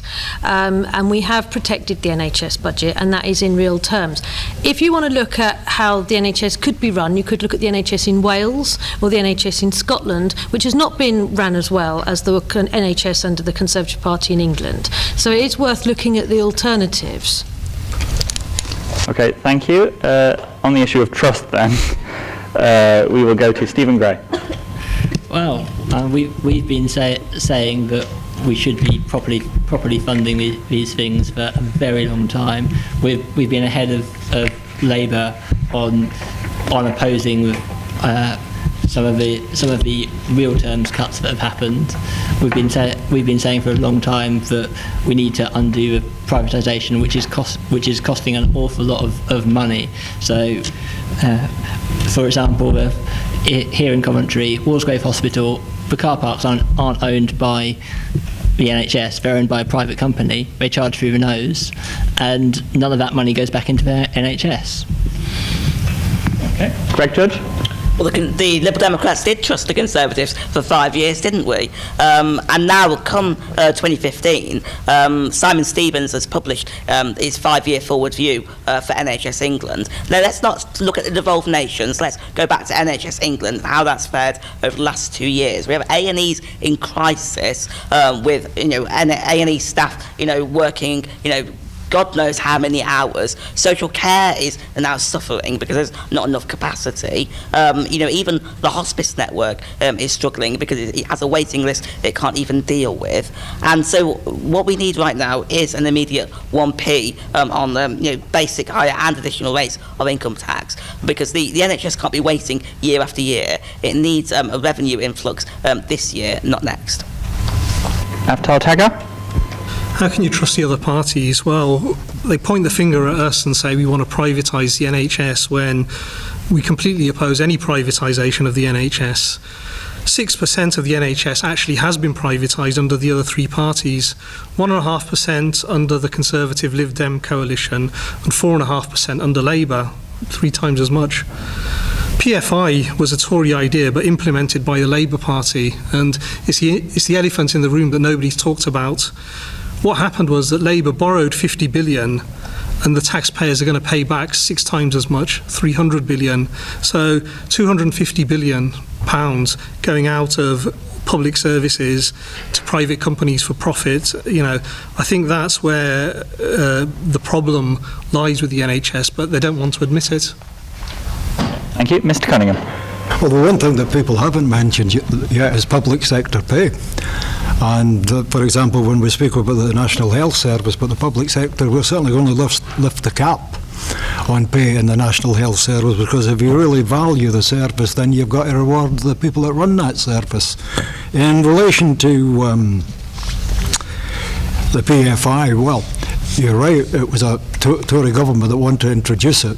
But at the end of the day, people tend to forget that we had crumbling hospitals, by the way. I can remember people lying on trolleys. We had a shortage of doctors and nurses, and it happened not very far from here in actual fact. So, which do you prefer?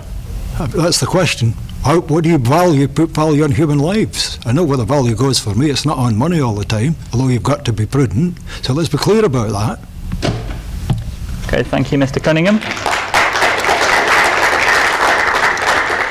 Are there any more questions on health and social care? Yep.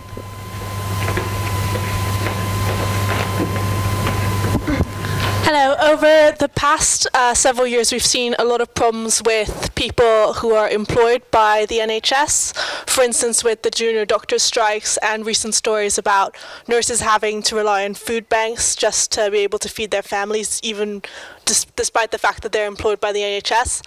How will your parties protect the rights and respect the employees of the NHS? Okay, how will you respect the employees of the NHS and protect their rights? We will begin with Mr. Judge. Liberal Democrats in this election have said we will be unfreezing the wages of all NHS staff.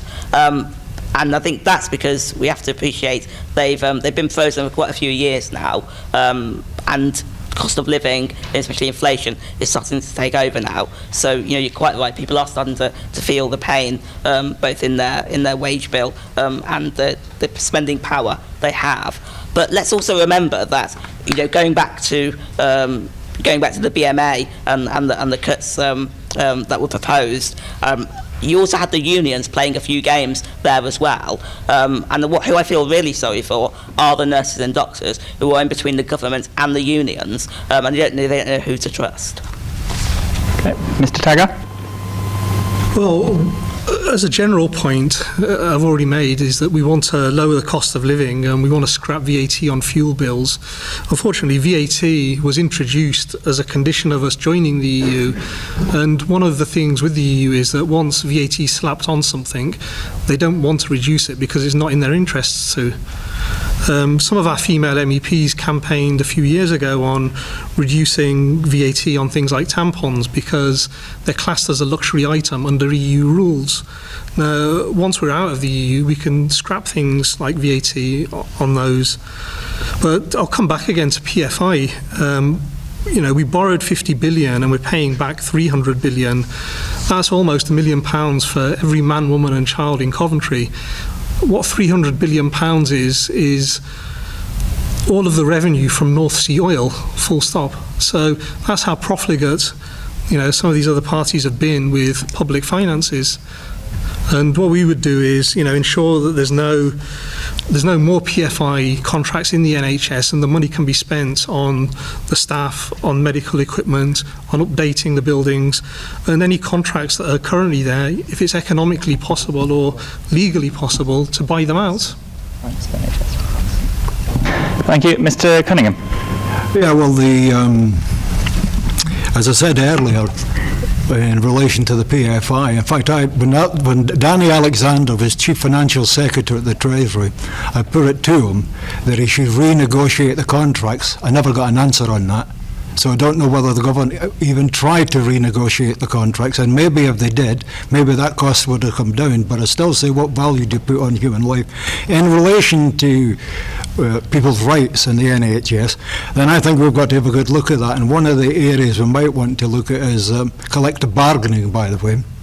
And that to a certain extent can ensure your rights within the organisation, not only your rights, but entitled to a fair wage as well. That can be part of it.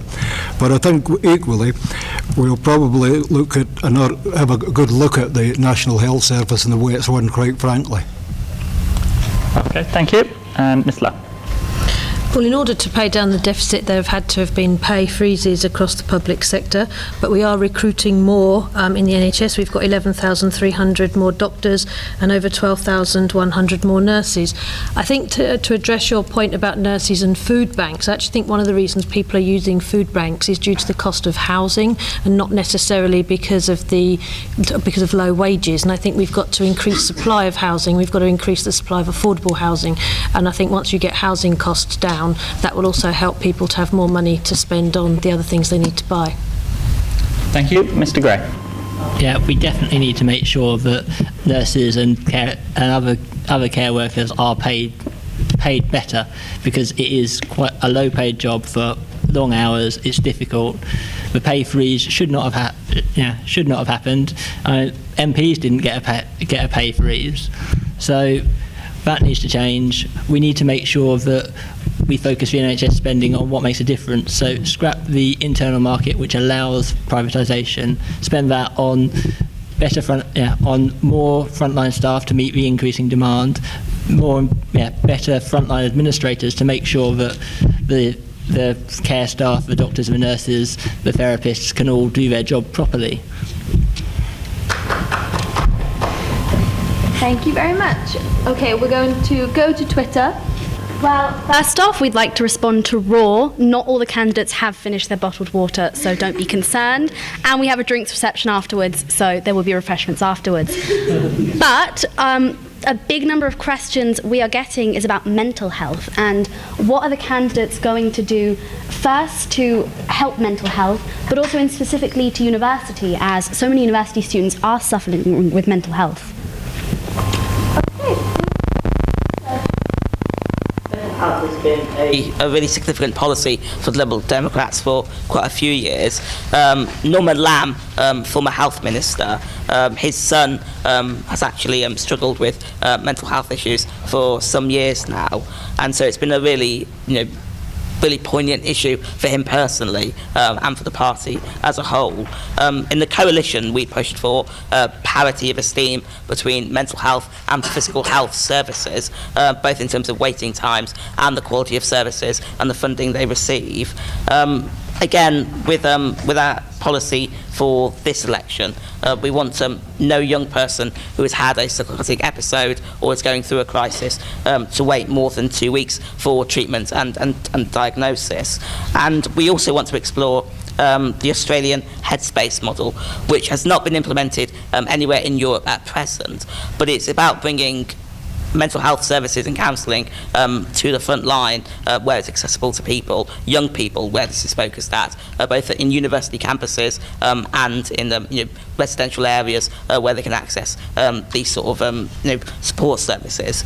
Youth services in recent years have declined, and that's been a space where previously people have been able to access these sort of support services and counselling. So we'd want to see, again, more funding and a parity of esteem between mental health and physical health. Thank you very much. Stephen Gray. Yeah, we need to make sure that the funding does rise significantly. We need to make sure that it's okay to talk about mental health, which it hasn't been in our culture, but we need to make sure that people have safe spaces where they can bring up their mental health issues, have someone who can actually offer them a sympathetic ear and direct them to good advice. We need to make sure that GPs, which are probably the best first point of contact, are properly funded. A lot of the increase in demand on the NHS has fallen on them, but they've not had increased funding to compensate them for that extra workload. So we need to make sure we deal with that particular issue. In terms of the university, I don't think that it's necessarily. I don't think that politicians can necessarily do that much that's specifically for a campus. The student union, the university, and the NHS services that are based here all have their own separate roles to play, and the NHS is the only bit that's really in our control. Okay, thank you, Mr. Taggar. Well, we've already said that we want to increase medical school places for doctors by a quarter, from 7,500 to 10,000. Although this won't have an immediate impact, it will have a long-term impact. The integration of health and social care, again, having them disconnected, will solve problems and free up resources. If you have people that have had their medical treatment, they're fit to be discharged, but they have nowhere else to go, then they're bed blocking and taking up resources that could be redirected elsewhere. There is vast amounts of money sloshing around the system, but some of it gets wasted. There's inefficiencies. One of the things that UKIP would look to crack down on is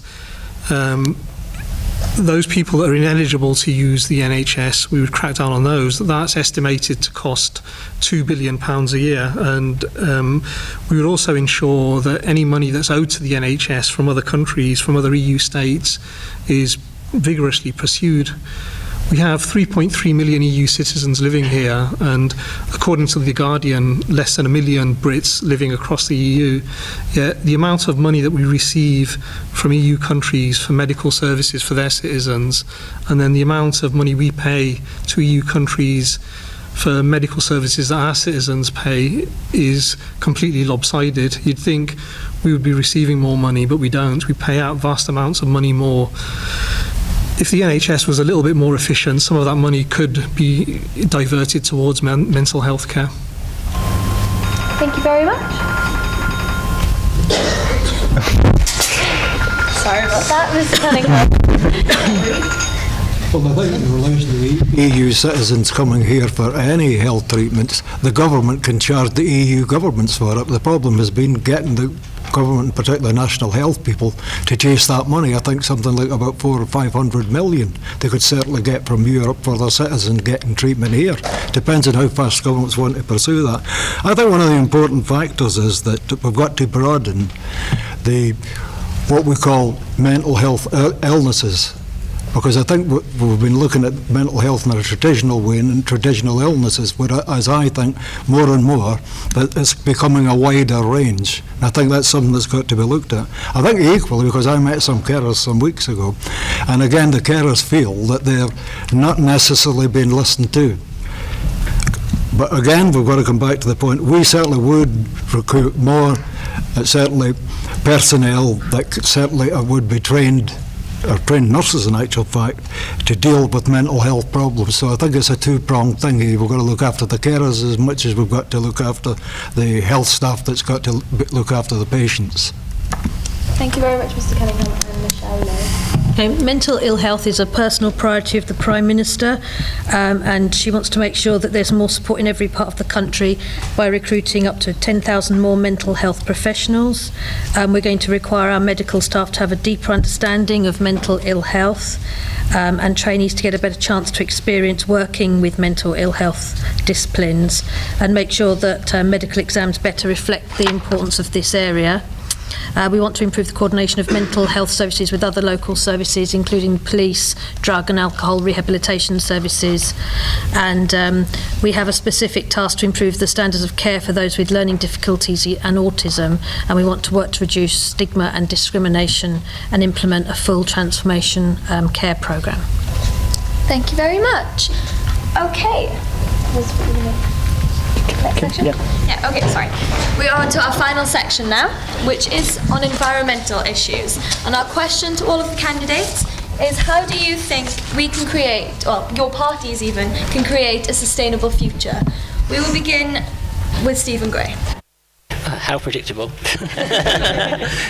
Yeah, well, there's a whole load of stuff that we need to do, and I definitely can't get through all of it in 1 minute. We need to invest in renewable energy, in making our houses and our vehicles more efficient, move across to electric cars rather than petrol and diesel ones. We need to make sure that we look at how our economy is structured. We need to make sure that keeping within the limits of the planet is a key part of how we manage the economy, so we don't just go for endless growth and in use of resources. We need to make sure that we reduce the amount of physical things we consume, not in a way that hurts people, but in a way that increases quality of life. We need to move away from our consumerist culture, which is a long-term thing. But yeah, we basically need to make being green the number one priority of across our entire set of policies. Thank you very much. Great. Mr. Judge? I agree with Stephen in terms of climate change as a political issue. I think it's the single biggest threat to humanity over the next few centuries. But if you look at the political issues which matter most to voters, obviously the NHS, immigration to some, the economy feature quite high.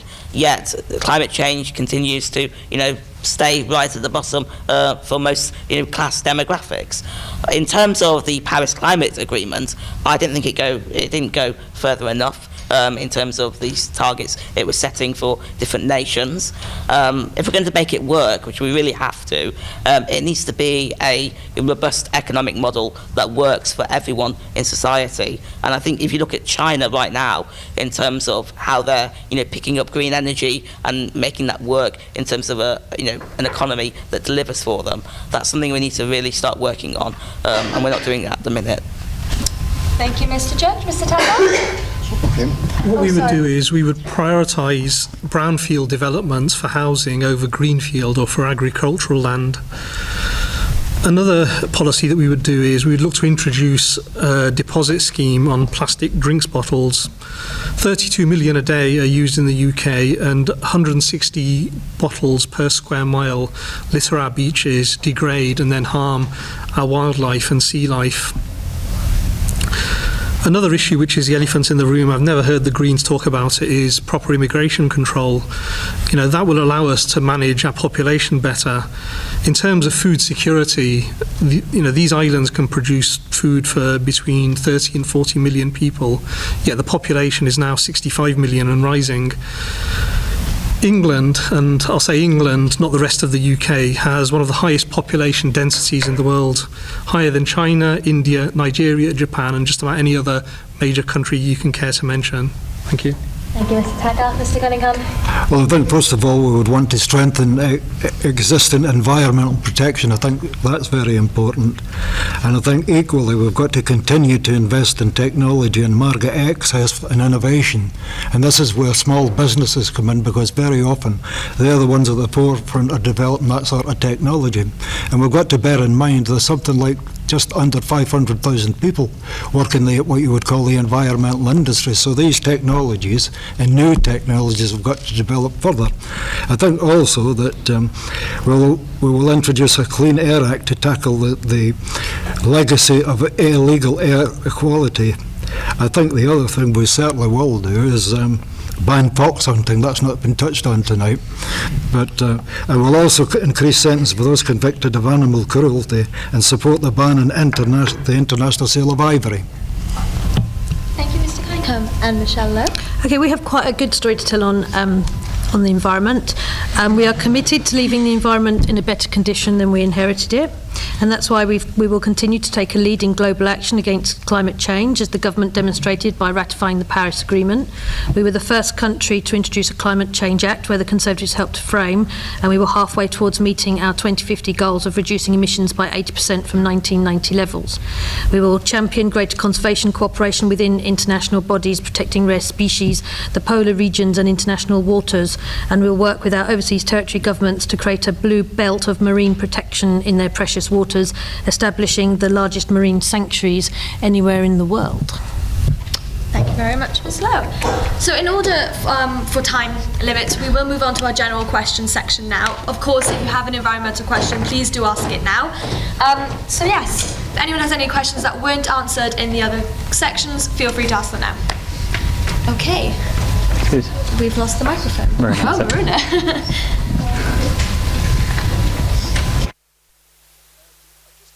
The candidates' thoughts on the HS2, because the planned route does intend to cut through Tile Hill area, which is in Coventry South, as well as if the planned route was developed, there'd be less trains from Coventry Station to London. So I was just wondering what each of the candidates' views were on HS2. Thank you very much. We'll begin with Mr. Taggar. Well, UKIP have always opposed HS2, and I'm of the same opinion. It's a vast waste of money. A lot of it was down to the fact that the EU wants a trans-European high-speed rail network, and what high-speed networks have shown where they have been implemented is that they have the opposite effect that was intended. So instead of helping the regions, what they do is they tend to suck companies, people and businesses to the capital cities, because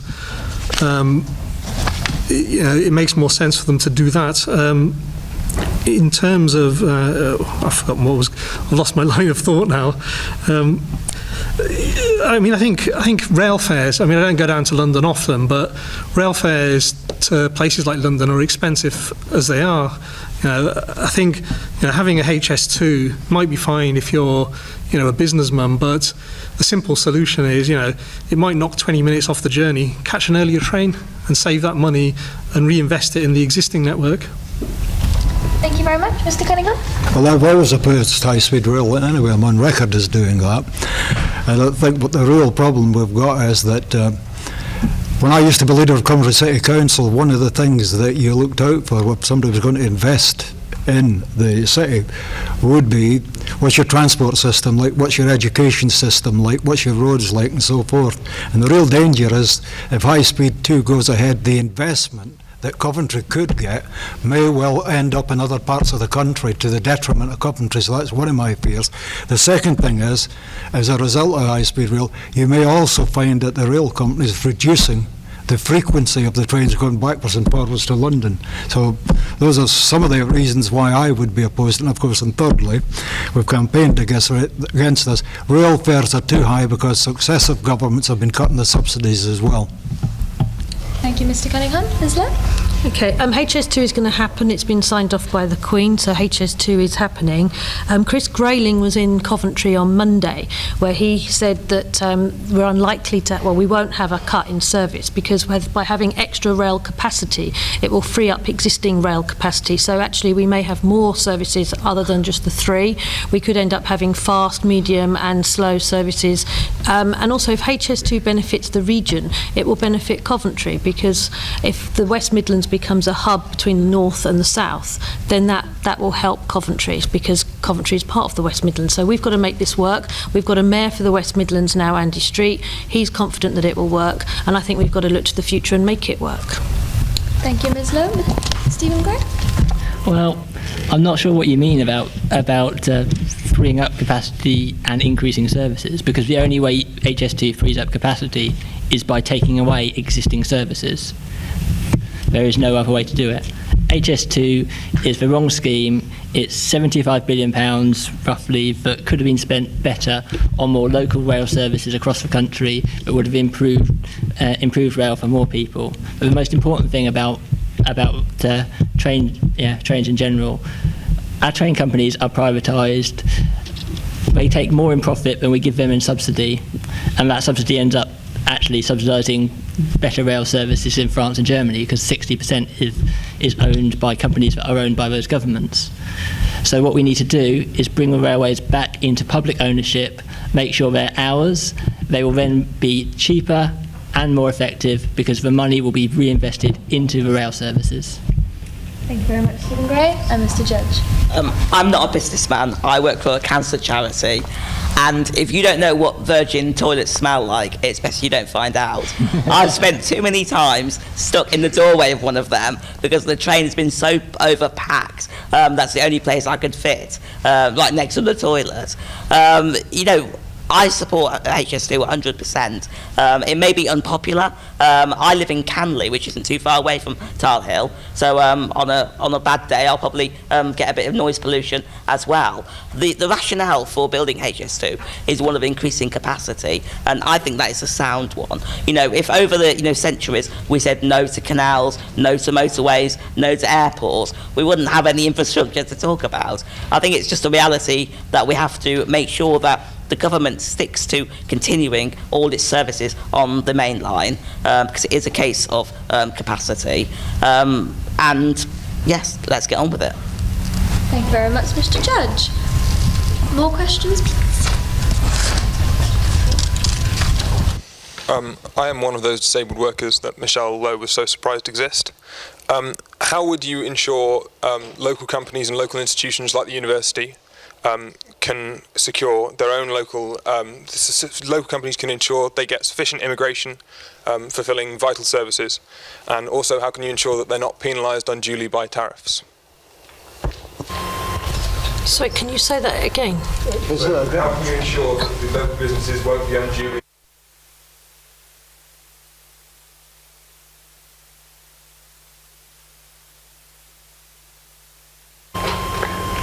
Okay. understand the question? I think so. I mean, we had immigration levels in the tens of thousands in the 1990s, and the economy functioned.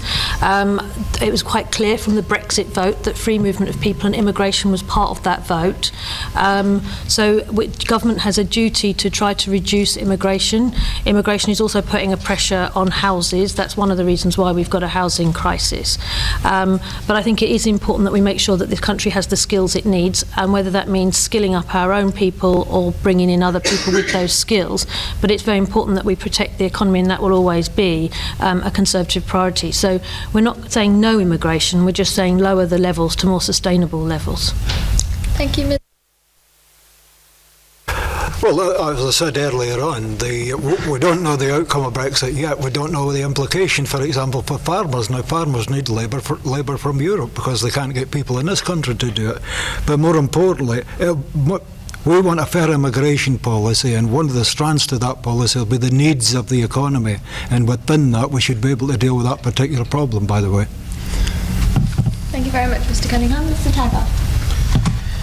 Well, I can remember back to 2004 when the Labour government opened up the floodgates to EU migration, and before they did that, businesses weren't standing idle, crops weren't rotting in the fields, factories weren't producing, we're not producing stuff, and the NHS was still here.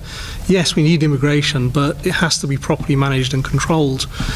Once you remove the negatives, or the negative issues surrounding immigration, then basically you're just left with positives, and then it's not an issue anymore.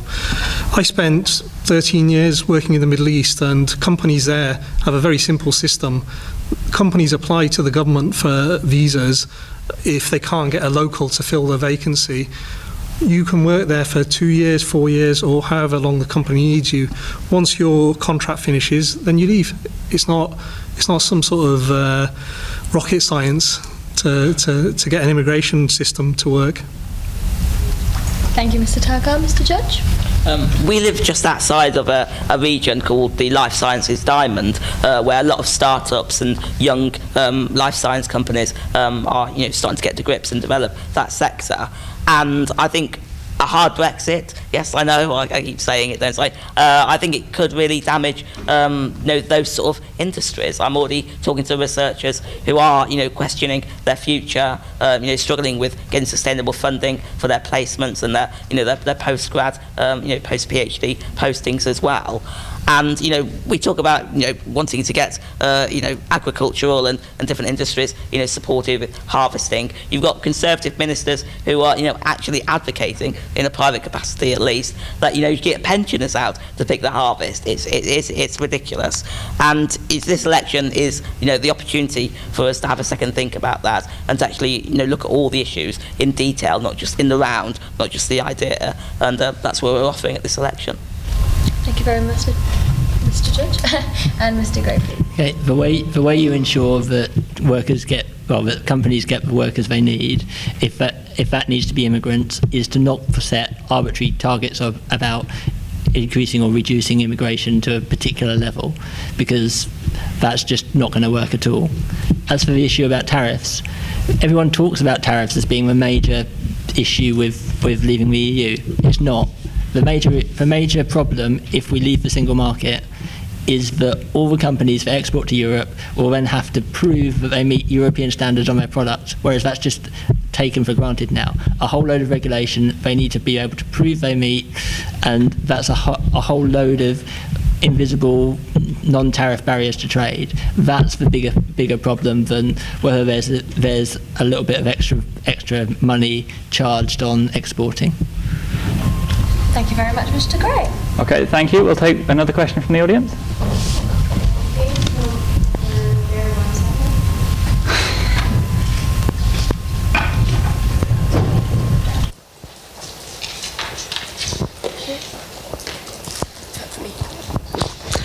Hi, I know that you're obviously going to be Coventry South MPs, and Coventry South is in England, but I just wondered if you could summarise your views on devolution to the English regions, a potential English Parliament, federalism, or a new Act of Union.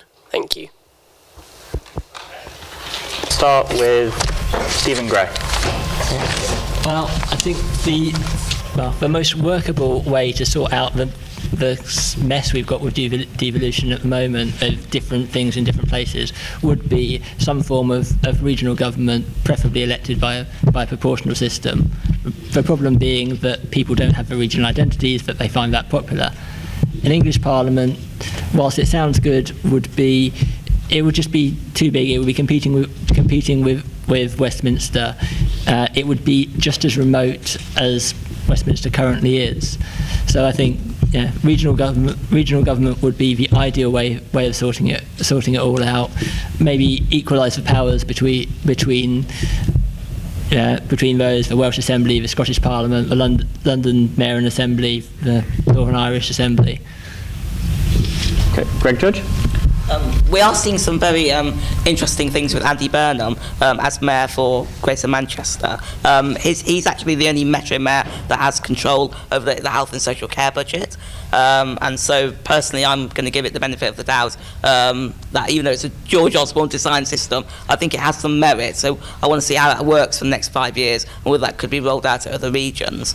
In terms of devolution in the round, obviously Scotland, I think if Brexit is to go ahead, and I mean we all hope it's a good Brexit, but if it is difficult, I think Scotland could go independent. But before that, what I'm more worried about is a border poll in Northern Ireland, and the real stresses, even before having the poll, just talking about it, the strain it's having between the Republic and the North. That is a big issue, which I think, even though the Remain campaign, we said it a tiny bit. It wasn't about points we raised last year. Everyone said we were fear-mongering, and I hope they were right. I hope we were just fear-mongering. Okay, Avtar Taggar.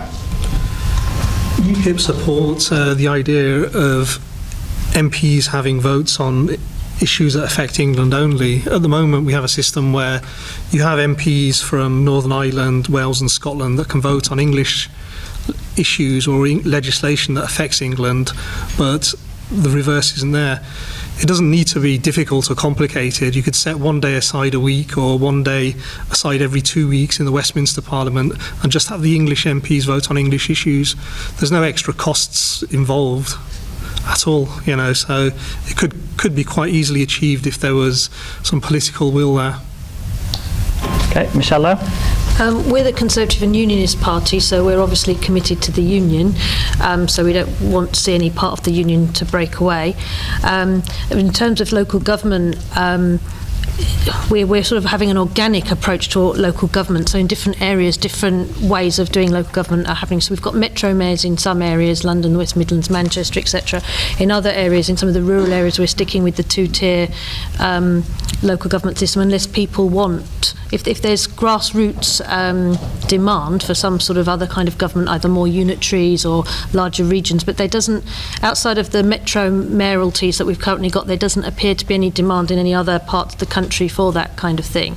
And regarding the English votes for English laws, I'm almost positive, and Jim will tell me if it's true, in committee stages it's only English, so we've got round this by, in the committee stage it's only English MPs on English matters, and then the whole Parliament votes on that, but they only have the right to accept or reject it, which is important because you could have a situation where you could have a party that's in control of the United Kingdom but not in control of England, and it could cause a complete mess. So this was a kind of a solution where England is adapting and choosing its own bills, but the other Scottish, Welsh and Northern Irish ones only have the right to accept or reject, and that was a compromise to make the system work. Cunningham? Yeah, that's right. The English MPs vote on English issues, let's be clear about that. But I think a general question is that we would certainly like to have some sort of constitutional convention here, because gradually we're drifting towards some form of regional government, hence you've got mayors. You've got the elected mayors now. And I agree with my Liberal colleague here, we probably want to wait 4 or 5 years to see how those mayors bed in, because there's been stories that the mayors actually, if it starts to work, get more powers. But then it raises another question, who's going to control the mayor at the end of the day? So I think we've really got to give that 4 or 5 years to see how it actually pans out. But I think in in general terms, when we look at the regions, and we certainly look at the devolved powers in places like Scotland and Northern Ireland and so forth, I think really we may be approaching a point where we really need a constitutional convention here to have a good look at how this is working out, because at the moment it seems to be a bit of patchwork all over the place. So that's the way I see it at the moment. Okay, thank you. I'm afraid we probably don't have time for any more questions. I know there were lots more. I'm sure the conversation will carry on Twitter, if we're still trending. A big thank you to all the candidates for being here today, especially after the events in Manchester the other day. I know it wasn't an easy decision to begin campaigning again. Thank you to RAW for filming this today, and if any of you have been so excited by what you've seen today that you can't wait to live it again, there will be a video on YouTube soon. Sasha? I'd just like to say a quick thank you to our academic officer, Ben Hayday, just for contacting all the candidates and keeping on top of things. So thank you very much. He's up there. Perspectives Magazine.